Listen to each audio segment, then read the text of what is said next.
Nothing will stop a force in motion except for like a brick wall. Anyway, without further ado, let's dive in. Welcome to the video and cue the intro. Just kidding. There is no intro. I'm not that fancy yet. So let me tell you real quick what I'm here to talk about. I'm here to talk about the 5 phases, stages, levels, whatever you want to call it, of awareness, self-awareness, whatever, that you need to have to change any behavior when willpower alone is not enough. When making any particular change, there are some things that need to be in place first, okay? You have to know what change you want to create. You have to have the desire to actually create it. You have to have the path to actually create that change, and then you have to have the execution, okay? If you don't have those 4 things, then you're not going to be able to create a change in your life. When we start looking at changes that are hard to create because willpower alone is not enough, if it's a very strong pattern that's been created, it's something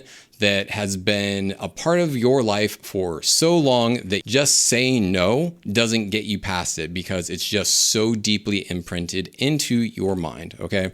So in order to get past some of the blocks holding you back from changing these habits, behaviors, or general f***ery that is limiting your growth, there are 5 stages of awareness that you have to have. So I'm going to pull up my iPad because I like illustrating this stuff. I think it makes it easier to understand when you can see things. Bam. Okay, so we're talking about levels of awareness during a behavior modification sequence. The behavior modification sequence, as this implies, is a sequence of events that has to occur in order to change any particular behavior or habit or thought process or anything like that. Kyle comments, general fuckery is so growth limiting. Yes, it is. General fuckery is the stuff that'll really get you because generally that's not the stuff that you realize is happening. Okay, I'm gonna get into this. So level 1 in this, stages of awareness.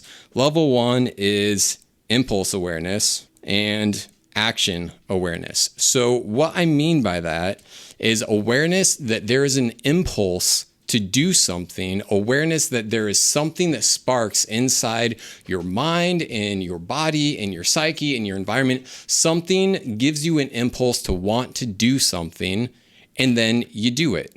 There's an impulse and there's an action, okay? So this is level 1 awareness.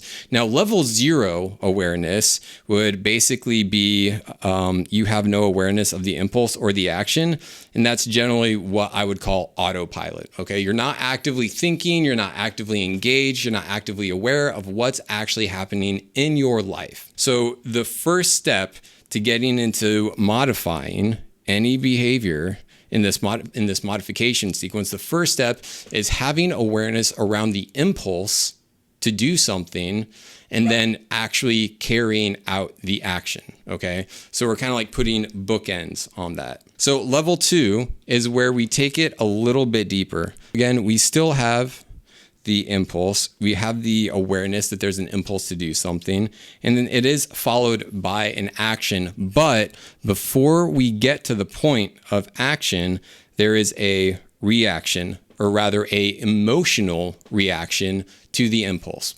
So it goes in the form of, okay, I've got an impulse to do something. I want to go buy new shoes. I want to go buy a new course. I want to go get some ice cream. I want to go whatever. You get an impulse to do something, but when you get to level 2 is where you identify that there's an emotional reaction to the impulse, okay? So there's an impulse and you say, oh, I'm having an emotional reaction to this. And you stop, right? You create a pause, you interrupt that flow that goes from impulse to action. You interrupt the flow. You introduce a new stage of awareness, okay? So when we get past that, we've gotten to the point where you're able to identify that there's an emotional reaction.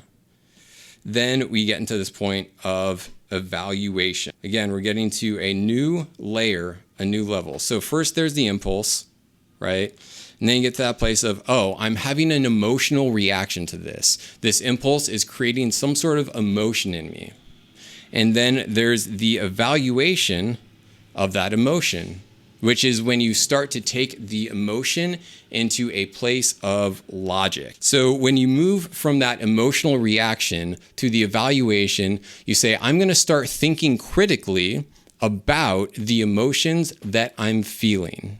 Okay? I'm going to start thinking critically about the emotions I'm feeling, and then inevitably it's going to be followed with an action. With me so far? I'm just going to assume that's a yes. Okay, so we're working on modifying a behavior. There's some sort of habit, some sort of program, some sort of thing that we do over and over and over and over and over again that we for some reason can't stop doing no matter how much we try, no matter how much you want it, you just can't stop doing it. So first you have to start identifying when does it start and when does it stop? That's like the first level. When does the pattern start? When does the program start? And when does it stop? Because then you've put boundaries around the area that you can work within, okay? You identify the emotional reactions, you start thinking logically about it, okay? Now we get to level 4. This is where it starts to get fun because we are introducing interventions. Everything up until this point, this is general awareness. Typically, nothing's going to change here, right? You're getting to the point, it's like, okay, I'm aware that there's stuff going on in my world. I'm aware that I feel a certain way about it. I know that I'm thinking a certain way about it, but nothing has changed. I'm still defaulting to the same course of action. So this is where you start to have some fun, okay? Same stuff happens as in the previous levels. You have awareness of the impulse. You have awareness of the emotional reaction. You have a logical evaluation of the emotions that you're feeling, but then what you do is you introduce a secondary reaction, okay? A secondary reaction, a secondary emotional reaction. This is when you hit like that critical point, the tipping point of now we can start to introduce new choices. And I'm gonna explain why in just a little bit. So we identify the impulse, there's an emotional reaction, but then we are able to use the logic and the evaluation of the emotion to determine a different emotional response to replace the initial reaction. And so typically the secondary reaction can be determined by asking the question, what do I want to feel instead? What do I want to feel instead? Because we've got a primary emotional reaction that feels one way. And if we are able to shift the way we feel, then we are able to shift the way we think and we are able to shift the way we behave, okay? Every action is, hold on. I'm going to go over here and make this chart real quick, okay? This is kind of the back chain flow of behavior, okay? So we've got behavior. So this is basically a collection of actions. So you've got an action. And every action is preceded by an emotion. I'm getting ahead of myself. Every action is preceded by a thought. And every thought is preceded by an emotion. So this is the chain of events in any particular program, habit, behavior, call it whatever you want. Okay. What happens is that there is an emotion, you feel it, and then it leads to a thought, you think it, and then it leads to an action, and all of your actions collectively together are going to create a behavior, okay? That's how behaviors and habits happen. If I do this, then that happens. If I do this, then that happens. If I do this, then that happens, and it's a series of events in a sequence, okay? So ultimately, what we are looking to do is we're looking to make changes to in any of these emotions or any of these thoughts, because ultimately what it's going to do is shift the action that gets taken. Okay, back to the main jam. So we've gotten to the place where we have identified a secondary reaction. I want to feel this instead. So when we change the emotion, I'm going to come back to this again. We change the emotion, then naturally we're going to change the thoughts that are connected to that emotion, which ultimately is going to change the action, which is going to change the behavior. Okay, cool. So we got that. And now the great part is we are introduced with the option to make a choice. You get to make a choice, okay? Do I want to continue forward with the primary emotional reaction, or do I want to move forward with the secondary emotional reaction. Okay.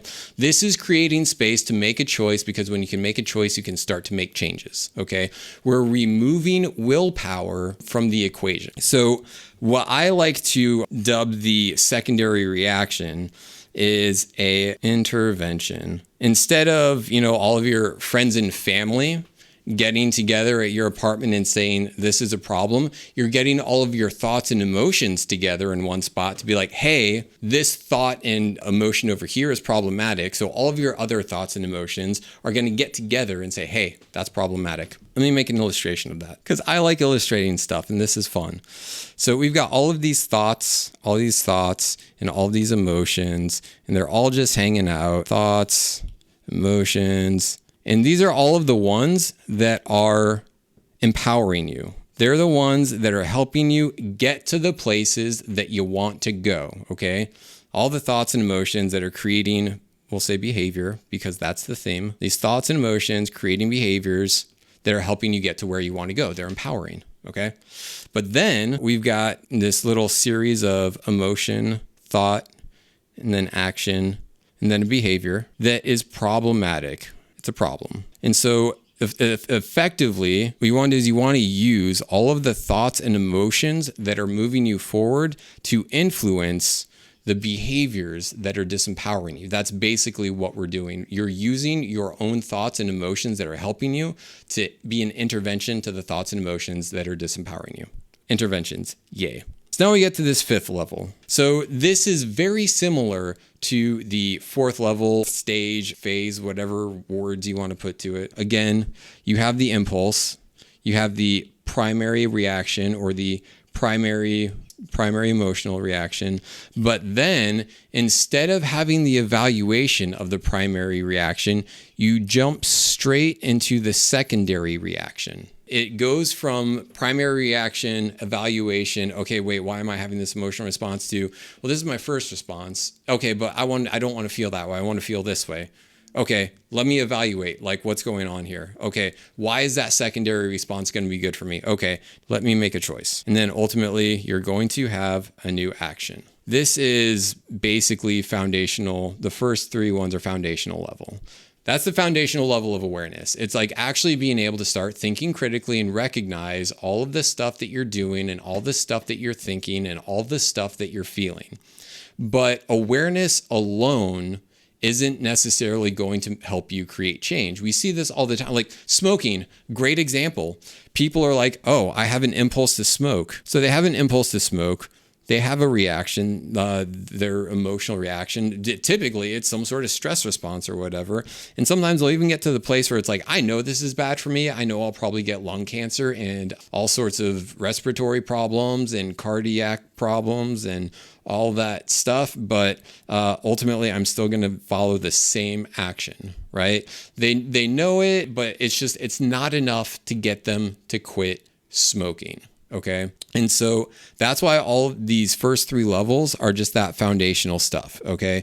It's becoming problem aware, why the problem is happening and what's going on.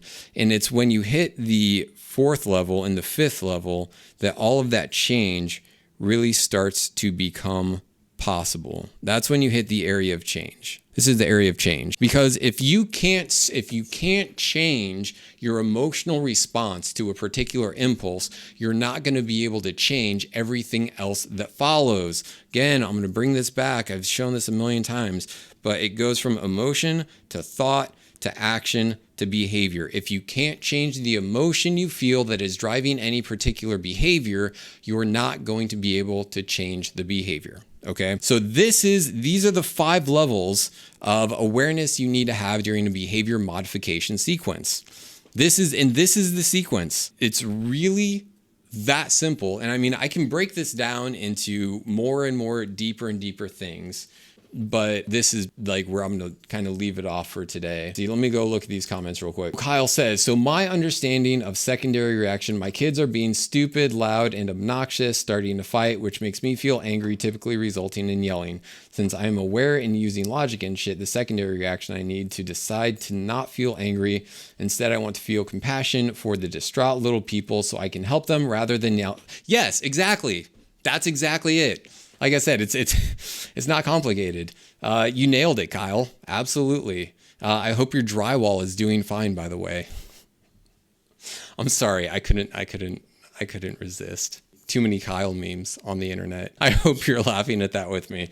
But no, you're dead on with that. Now, the thing is, this is where it gets fun, okay?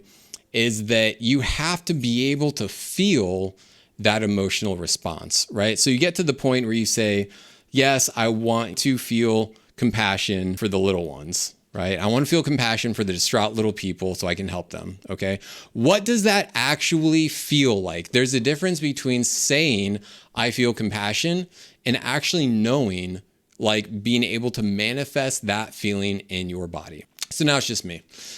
Yes, so being able to manifest, manufacture, create, whatever, those feelings, because all of the emotions that we feel are just a chemical response. There's all sorts of little, neurotransmitters and biochemicals that float around inside our brains and our bodies that make us feel an emotion. Like when you feel an emotion, it's not just saying, oh, I feel sad, I feel happy. Like there's a feeling in your body. Like if you're really depressed and it's like that emptiness, or you're really joyful and you feel like everything is buzzing, right?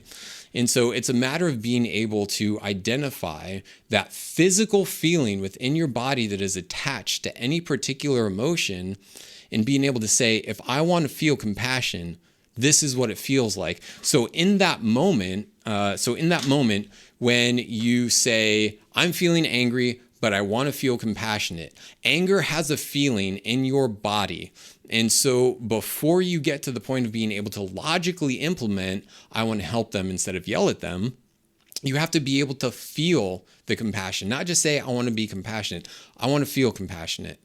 And so how do you do that? Well, you figure out some moment in your life where you felt compassion. Either it was because you were being compassionate towards someone else, or someone else was being compassionate towards you. Someone showed you compassion. It's that happy place almost, except for not quite, but kind of.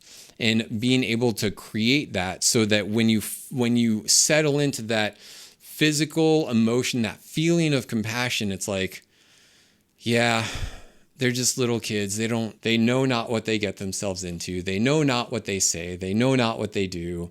They're just blissfully ignorant, and that's okay. So what can I do to help them? Because it pulls you into that calm, collected, relaxed state. And you can do that with literally any behavior, any habit, any program that you have. Side note about this, specifically getting mad and yelling at kids. Kyle, it's likely that your dad or mom was similar in that fashion. I would bet you dollars to donuts that your mom or dad treated you the same way that you treat your kids. It's just like, it's proven generational psychology. It's been known for years that we become our parents. Lots of people are like, oh no, I'm becoming my dad, I'm becoming my mom. Well, it happens that way for a reason. You learn how to parent from how your parents parented you. And you can do your best to say, I'm not going to be like my parents, but those programs have been built for your entire life. So overriding those programs is going to take some work, but it is possible. And then when you make that shift, when you make that change, and you no longer treat your kids the way your parents treated you, then your kids will treat their kids the way that you treated them, which was different than the way that your parents treated you. And that's how we start to make long-term shifts in societal change. Like everybody says, it all starts at home. And it's so true. One thing I will say too, is I went through this, not with kids because I don't have kids, but I have 2 dogs. And I learned through raising my first puppy, because I raised both my dogs from puppies, that I had incredible anger issues. I really did. Because, poop on the carpet or pee on the carpet, and then I have to clean it and so I had to do a lot of work on myself around that anger. I inherited that anger from the way that I was raised. And, parents inherited that from their parents, I'm sure, and their parents had inherited that from their parents. That's how psychology has proven to work. It's how this, habit and behavior programming has been proven to happen. It's like we learn from our parents, because when we're little kids, we absorb everything like a sponge. And so what our parents show us is what we learn to be true. like all around. Okay. And again, that's not to say that there's anything bad with them or wrong with them or anything like that. And this is like something that I had to go through too, is it's like, let me show compassion to my parents for having made some parenting mistakes, because they know not what they did. They were going through their own stuff in their life, and they did their best, and maybe they made some mistakes and all of that, but I can show compassion to them. And in doing so, I've been able to make remarkable strides in building my relationship with my parents and healing my relationship with my parents. Let's see, comments. Still tough to change. You know what, Kyle? I'm so glad that you said that. It is going to be tough to change if you continue to have that belief. I know that sounds super like gaslighty and shit. I get it, but it's really true. If you think that something is going to be hard to change, seek and ye shall find. Ask and ye shall receive. It's deep psychology, the reticular activation system, okay? I'm not going to dive into this too deep right now, but basically what it says is that what we believe to be true, we are going to find more things that, match that.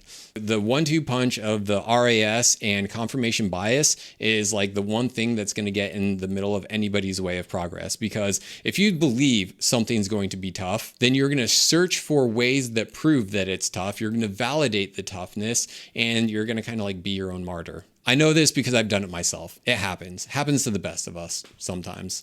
I've been through it. That's the only reason I'm able to talk about it, is because I identified it, learned from it, grow from it, and share it with other people so that hopefully they can do it better.